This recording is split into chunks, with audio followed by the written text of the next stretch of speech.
Hello, wizards, witches, and everyone in between. My name is Emma, and today I will be doing my top 10 books of 2019.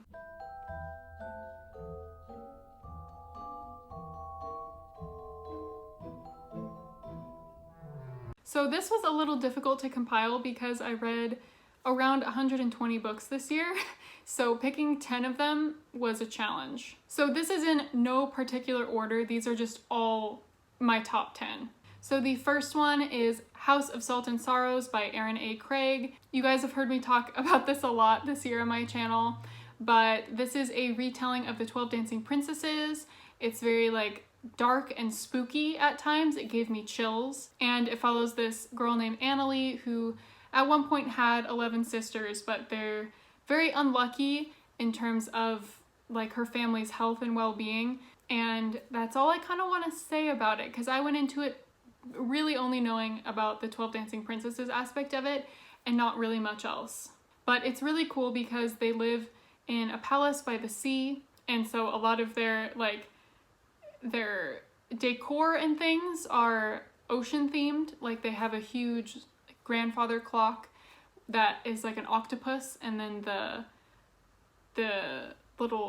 the pendulum thingies on it are like the tentacles. It's so atmospheric and really cool, and I absolutely loved how dark and spooky it was. Next is Pet Sematary by Stephen King. This is my all-time favorite Stephen King, and I've read over 10 Stephen Kings this year, and this by far stood out to me. I listened to the audiobook, which was narrated by Michael C. Hall, which might have contributed to my enjoyment of it, so I would definitely look into the audiobook if you like audiobooks. But this follows this doctor named Lewis Creed, and him and his family move to Maine, and they are living in a house that is by this big road, and every once in a while these huge semi-trucks just go 100 miles an hour down this road. And because of that, there's a lot of roadkill, and so their neighbor across the street warned them to be careful with their pets or their kids in terms of getting too close to this road. And back towards the back of their property is this pet cemetery that these kids made for their pets that have died on the road. And behind that, there is this weird burial ground kind of thing that has this whole supernatural element to it. And that's all I'm gonna say, but it was really, really good. For me, it was just one of his quicker paced things, because that's typically what bothers me most about Stephen King, is I always feel like his books could be shorter and the pacing could always be faster. And to me, this was fast-paced, and it is one of his shorter ones. It's only 390 pages. It was really, really good. So if you're looking to get into Stephen King, check this out. I will also link my video that I did all about the Stephen King books I've read and my thoughts on Stephen King in general. I will link that down below. So my next book is Salt to the Sea by Ruta Sepetys. This was recommended to me a lot by Madison Green, by Avery from Avery Loves Books, and a bunch of other people I'm forgetting right now, and I'm so glad that I finally got around to reading it. So this book takes place during World War II, and it doesn't take place from the perspective that so many historical fiction novels take place from. There are 4 different perspectives in this book, and all of these people end up being affected by this huge shipwreck that was way more devastating than the Titanic, but basically no one has ever heard about it. I'd never heard about it. I got my parents to read it. They've never heard about it. All the people I've seen on BookTube who talk about this book had never heard of it. So it is very odd how history doesn't talk about this huge, devastating shipwreck. So each of the 4 characters have completely different backgrounds, come from different countries, but they're all affected by the war. And they're fleeing from a Soviet invasion. They're fleeing to the coast, and they all board this ship, and things go wrong from there. But I absolutely loved it. It was so sad, so heartbreaking, very gruesome at times, but it was amazing. I would definitely recommend it. The pacing was so quick, and it gives you 4 really unique perspectives on World War II, which is great. So the next book is The Cruel Prince by Holly Black, which I am currently in the middle of a reread of. No surprise again, I've talked about this a lot, but this was my first 5-star read of the year. I think I read this in February, and I don't know why it took me so long to read it, because it came out in 2018, and Holly Black's been on my radar since I was a kid with the Spiderwick Chronicles series, so I don't know why I was sleeping on this, but I absolutely love this.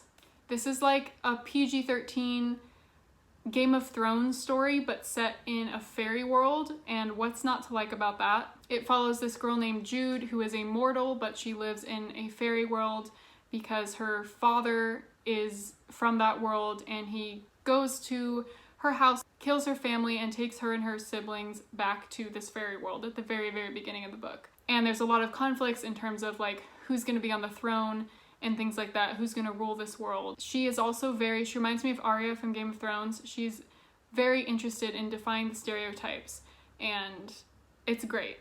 So I would definitely recommend this. Next is And Then There Were None by Agatha Christie, which is still to date my favorite Agatha Christie. This book was so good. I flew through it. It is not a Poirot mystery, which I think made me like it more, just because the Poirot series can get kind of repetitive because it's like, well, he's gonna solve it, right? But this one, it's like there is no person who comes in who's like, I'm the person to solve this. And so it's 10 people get invited to this house on an island for a dinner party, and they keep getting killed off one by one over a course of time. And it's really cool because there is no way for them, because of a storm, to get off of this island, so no one can come or go from it. So the killer has to be one of those 10 people. And it was just so interesting because I spent the book like trying to figure out who it was, and I was like, it's that person, and then a chapter later that person's dead, and I'm like, okay, so it's not that person. And it was so good, and just the vibes of this weird like a mansion that's on this island by itself were so good, so spooky, so atmospheric, and it was just a great murder mystery. So well written, the characters were so interesting, and I really liked that it had to be one of those 10. So there are 10 guests who are invited to this dinner party, and at this house that's like on this island, and they go and they end up stranded on there because of a storm. So they can't leave, people can't, show up. And at dinner, this voice recording plays that accuses every single one of the 10 people of having like this deep, dark, guilty secret, which is very interesting. And then someone dies. So people keep dying, and they are haunted by this nursery rhyme called 10 Little Indians. It's really, really good. I could talk about this forever, so I'm gonna stop, but just know, if you want like a really good mystery, please pick this up. So the next book is Becoming by Michelle Obama. I actually listened to this on audiobook, but I happened to find a very cheap copy at my local used bookstore, which I picked up because I wanted a physical copy, and there's like pictures in here that she talks about in her book. But this was so inspiring. I typically don't read a lot of memoirs like this, but I had such a good time with this. It was so interesting. I didn't know that much about her, and it takes you like from her childhood and all the struggles that her and her family faced in childhood, to how she got to where she is now, and how much she's accomplished and how much she's overcome. I think regardless of your political preference, it's hard not to find her very inspirational. I feel like our society, she is often overshadowed by her husband, so it was really nice to see her side of things and just all the things she's achieved. She's done a lot in her life, and it was inspiring, and I loved it. Highly recommend. Next is The Raven Boys by Maggie Stiefvater. This is the first book in the Raven Cycle series. I have not finished the series yet. You think I would have, because this is in my top 10 books. Haven't gotten around to it yet. I'm like notoriously bad for taking so long to finish series. I love magical realism, and Maggie Stiefvater did such a good job with this. I loved every single one of these boys, and the plot twist had me shook.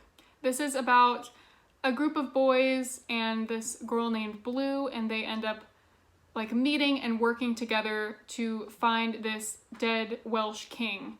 And so it's like following them, figuring out what's going on. There's a bunch of stuff with like ley lines and ghosts, and I guess our main character is Blue.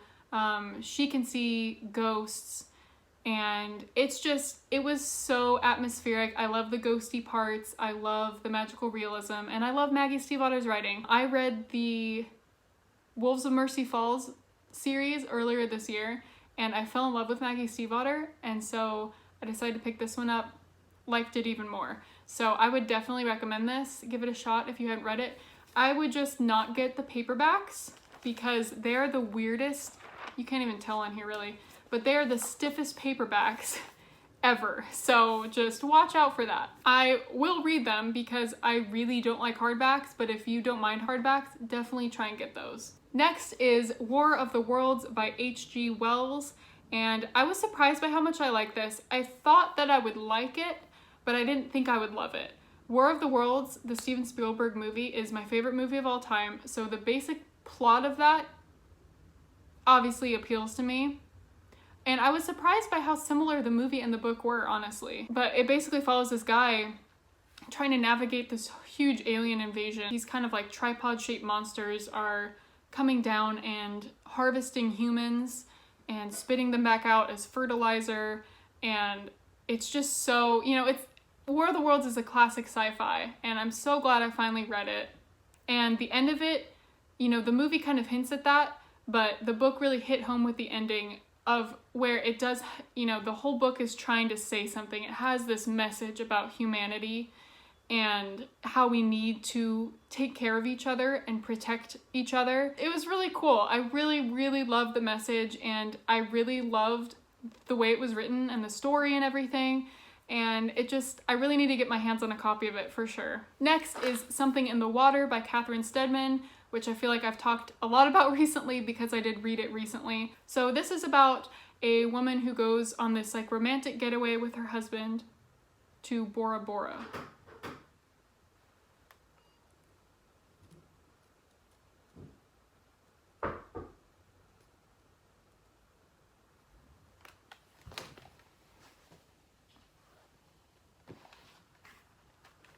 A UPS guy just walked right past the windows that are behind this camera, and the blinds are open, and he like saw me filming and knocked on my door. That was awkward. Okay, Something in the Water. Yes, this is a thriller about this woman who goes to Bora Bora for like a romantic getaway with her husband. They end up finding a plane that has crashed on the bottom of the ocean, and they end up finding a ginormous bag of money. And they get wrapped up in this huge, like, big, what's the word? They get tangled up in this big, complicated problem of what do they do with the money, and, is the money flotsam or jetsam? Those are two terms that are used, was the money thrown overboard, or was it the result of a shipwreck? And there's different policies as to, like, ownership of that depending on which one it is. And then it gets crazy. So much goes down between them personally, their marriage, and just their like moral character, and it takes a huge turn, and I absolutely loved it. That was definitely my favorite thriller of the year.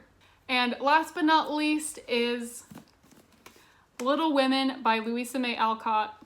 This book was so good. I think I'd read this a while ago, like when I was a kid, but I literally remembered nothing. So I reread it this year, or maybe read it for the first time. I don't know, I'm confused, but I absolutely loved it. This is such a good classic. If you're looking for like an easy to read classic, pick this one. So this is about four sisters, Meg, Jo, Beth, and Amy. And they're all different ages, and they all do different things and have different interests, and in different ways contribute either monetarily or in other ways to their household, and as does their mom. But their dad is off fighting in the Civil War, and so it takes place in the US, which I feel like is kind of rare. A lot of books like this, I feel like take place in England and are written by English authors. But it's very interesting to me, especially the oldest two sisters, Meg and Jo. They want completely different things for themselves. Like, Jo wants to be a writer. She doesn't want to be a stay-at-home mom and have the burden of like the title of being a wife and all that entails back in those days. While Meg wants those things. And so it's so interesting to see them and the way that they find meaning and make their lives fulfilling.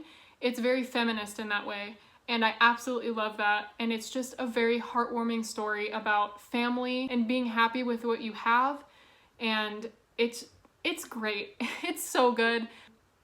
I know the movie is coming out soon, the new one, which I'm very excited for, but if you have any time at all, I would definitely read this book first, because honestly, it was so good. I loved it 10 times more than I ever thought I would. All right, those are my top 10 books of 2019. Please leave down below your top 10 if you would like to share them with me, or link your video if you did a video like this. I would love to hear what they are. Also, let me know if you've read any of my top 10. I would be very interested in hearing about that. I hope you guys have an amazing end of the year and a great 2020, and I will talk to you later.